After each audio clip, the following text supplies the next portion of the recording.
So I thought we would go through some of the things that Elon has tweeted, because there's quite a lot here that he's essentially pulling the back a log, and all of the bugs are skittering to get out of the sunlight. The first thing is, of course, Jess Phillips. First person is Jess Phillips, who recently rejected the call for a grooming gang inquiry in Oldham.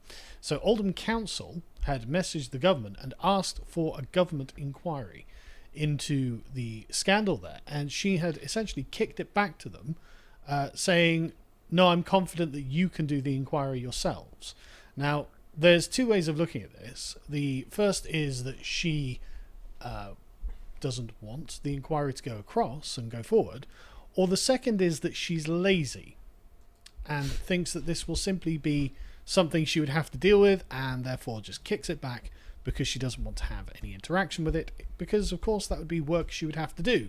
After reading both of Jess Phillips's books, I'm actually more inclined to go for the latter. I think that she is lazy, and I think that she is doing this specifically out of sloth. Any thoughts? So she's holding on to her seat by 700 votes in a largely Muslim area, and I think, I hate to say it, but prosecuting Pakistani rapists is a vote loser in Birmingham Yardley. Don't mean to laugh, but that is genuinely where we're at, isn't it? Yeah, and I think that one significant thing is that is slightly different this time is that specific names of people are being held up as people responsible. Keir Starmer for his role as prosecutor, Jess Phillips for everything really. What has she done right? And there are a number of other senior politicians as well that are involved, and it's nice to see people actually saying, okay, it's this person or that person, although I am sort of sympathetic with Harry, that Jess Phillips can do these sorts of things and she can say things, but it very rarely culminates in any political action. Yeah, as the safeguarding minister, you'd think that this would be something of a personal crusade of hers, given how she is a feminist as well, but I think that is also a fair point, and maybe I'm completely underestimating the cynical nature of Labour's electoral position. Maybe she does, in fact. Does the job title say who she's safeguarding? Well, it's certainly not English girls in Oldham, is it? Any thoughts? I mean, I'd reiterate the point that Jess Phillips personally has this very slender majority over the Islamic counterpart, and I forget the precise margin now, but 700. No. I forget the precise margin now, but I remember on election night we were talking about, I think it was 34 Labour seats that are within a certain margin of being taken over by Islamic parties. So basically, Labour are trapped by this issue. They cannot tackle Islam without losing electorally. So they have nowhere to go on this. The Conservatives probably could, but the interesting thing about this whole discussion we're having with Elon and reform and all the rest of it is just how irrelevant the Conservatives are. They're not featuring in the discussion in any way. Yeah, that's an important point. Yeah, they completely dropped out because they basically bought into peak DEI, peak woke, peak boss bitch at the precise moment where those things peaked and then started falling off a cliff. Yeah. And she probably won't get mentioned again, but we have to remember that Kemi Badenoch is the daughter of a woman who used NHS tourism. So that's why you get this weird thing where people say Kemi is Nigerian and other people say no, she was born in this country. No, her mother flew in, had the baby on the NHS and then flew straight out again. Yeah. So she could get a British passport. Yes, well, and also so the baby could be delivered on the NHS, which is presumably somehow better than the Nigerian healthcare system. Well, it probably was back then. Yeah, may well have been somehow, but the Tories have got, the Tories could go somewhere on this, but they won't. Reform could do something about it, but as I'm sure we're going to get into, Farage is committed to appeasing Islam until 2050, at which point we're taken over. So we've ended up in a truly depressing situation, and because Elon has the platform, he is the only person in the world that truly has free speech, and it cost him 44 billion. He's outraged by this and he's doing something about it, and brilliant. Can I add two small things on that? Firstly, I had a conversation with someone in the Kemi camp this week who, especially after the battle between Farage and Musk and Robinson, wanted to gauge the temperature as to whether people who are enthused about reform might come round to Kemi Badenoch. And as I responded on the Badenoch's initial tweet about it, I literally cannot find a single instance in her entire career when she's spoken about this issue. She has never, on record, not in Parliament, not in the press, spoken about this until Elon made it the national news story and made it safe to talk about on X. Which, again, you know, frustrations over Christmas about Elon's position on immigration aside, we do have to be grateful for the fact that he's bought this platform and allowed us to have the conversation. The other point about this on Jess Phillips, I don't think that incompetence and malice are actually separate. I think she's both stupid and evil because she has a record of doing this. So she's outsourced it to Oldham Council. Bear in mind, Labour Party have lost control of Oldham Council in May 2024 to a large preponderance of independent Muslim MPs who ran predominantly on a pro-Gaza ticket. So she knows the council's entirely captured. So she's giving it over to them. She took 4 months to respond. Likely, she has been advised by people in the Home Office, not just Matthew Rycroft, who's the senior civil servant there, but the 700-strong Muslim network who help run the Home Office to drop this particular hot potato. And she's done this with other issues as well.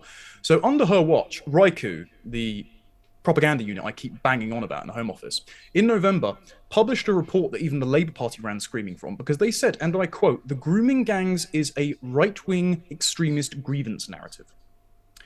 So that is the messaging that media companies and MPs are told to take from our own government, from Muslim activists that work there.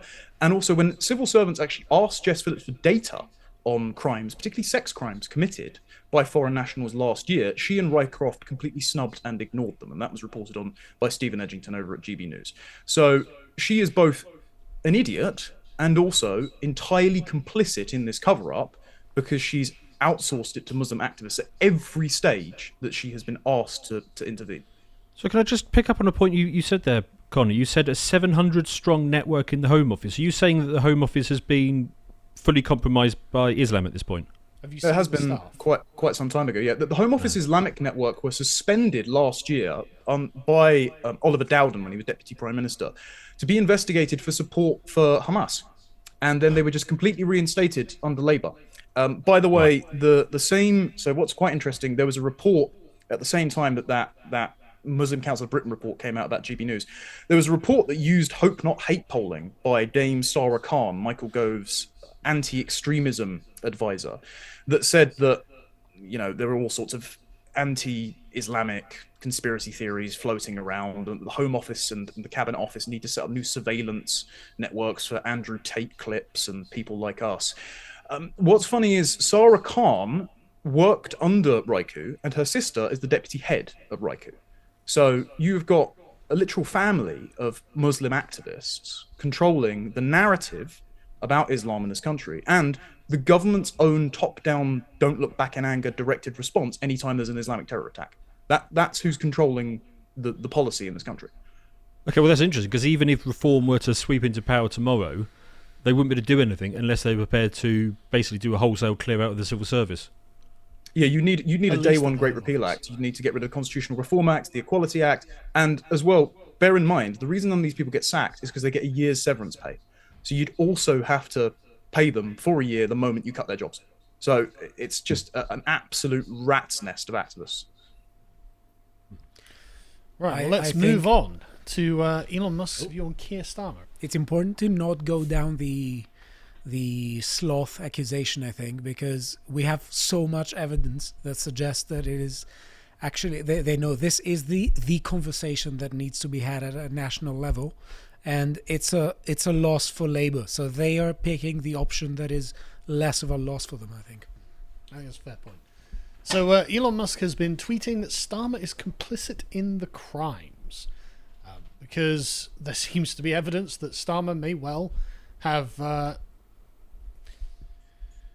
suppose we could generously say, had a light touch on the grooming gang issue when he was the Director of Public Prosecutions. Yes. You were nodding away there, Josh. Have you got something to... Well, yeah, I think Harry is the man to talk about Keir Starmer's case history, but I think he all but, you know, gave him a pat on the back and said, "Carry on as you were," in his role, didn't he? That's what he's done for the grooming gangs, because he's not really done anything, has he? Well, he could have been far more aggressive at the very least. Okay, well, Harry, do you have any thoughts on that? Most of what I looked into was his time before he was Director of Public Prosecutions, because I've been very clear that I think that he did take a different tact when he assumed that position than he took when he was just a human rights lawyer, because he was already prepping himself to become a Labour MP and, get some good PR rolling for his career within Labour as a politician. So when what little I did look into it, it did look like he did actually make more of an effort on these kinds of things than the previous DPP. But that is not actually praise for Starmer. That's just an utter condemnation of his predecessor, because it still was nowhere near enough, especially judging by this headline that we've got in front of us right now, deciding that not all of these sex offenders should go to prison. There is a bit of information while he was Director of Public Prosecutions in the follow-up segment I did to Harry's fantastic segment on Keir Starmer's career history about his terrorist clients. When in 2008 Hizb ut-Tahrir were going to be prescribed by the Conservative Party, Hizb ut-Tahrir, by the way, a jihadist organization prescribed in January of last year, who after October the 7th said we need Muslim armies to rise up for jihad outside the Turkish embassy. Go watch Andy No's videos on this. Keir Starmer personally intervened with a letter to the European Court of Human Rights saying that their voices deserve to be heard. So he went out of his way, pro bono, to agitate for jihadist groups being able to have a continued effect on UK politics. William Shawcross, when he did his review of Prevent, the counter-extremism body that, again, operates under Raiku in the Home Office, he blamed Hizb ut-Tahrir's continued lobbying efforts for the reason why Raiku's priorities were drawn away from Islamist terrorists, and why the likes of Abi Harbi Ali, who murdered Sir David Amos in 2021, slipped through the net after one meeting. So Hizb ut-Tahrir were directly responsible for Prevent missing Islamic terrorists who went on to murder MPs, and yet Keir Starmer thought that they were an important voice that needed to be heard. Well, just follows on from a long history of him siding with the wrong people on every subject, doesn't it? I mean, didn't he used to be a direct defender of terrorists when he was a lawyer? Loads. Yeah. He got their movement prevention orders, which were slapped on them by Blair's Home Secretaries, lifted. He represented, I think it was 6 asylum seekers suspected of going abroad during the Iraq War to try to kill British citizens. Some of the people ended up being convicted of terror offences that he went out of his way to represent. He defended this by saying that it was part of the barrister's cab rank rule, where you take a case if your book is open, and then someone from Whitehall quit to the Times. Well, if he was at a cab rank, it was parked outside Finsbury Park Mosque. Yeah, and on the cab rank, because I saw, Carl, when you posted my video on Keir Starmer's case history to Elon, that some people were using the cab rank rule defense. But the thing is, there are numerous cases of Keir Starmer going out of his way in cases that would not have to be held by him under the cab rank rules to still represent people anyway and defend these people. The fact is, I think I summed it up best when I said that he became the go-to guy for a lot of these terrorist clients. He basically became the Better Call Saul of It was either terrorism him or City cases. Calm, wasn't it? Yeah, and even outside of that, his proudest work was pro bono getting the death penalty struck down in Jamaica for literal child murderers. Yeah. And then he was also one of the people involved in the 2003 case that made it so that asylum seekers can just claim for benefits whenever they want in this country. They don't have to have some kind of imperative to claim them as soon as they possibly can. You just get in the country, lounge about for 5 years doing who knows what, and then go, you know what, I fancy some government money. To watch the full video, please become a premium member at lotuseaters.com.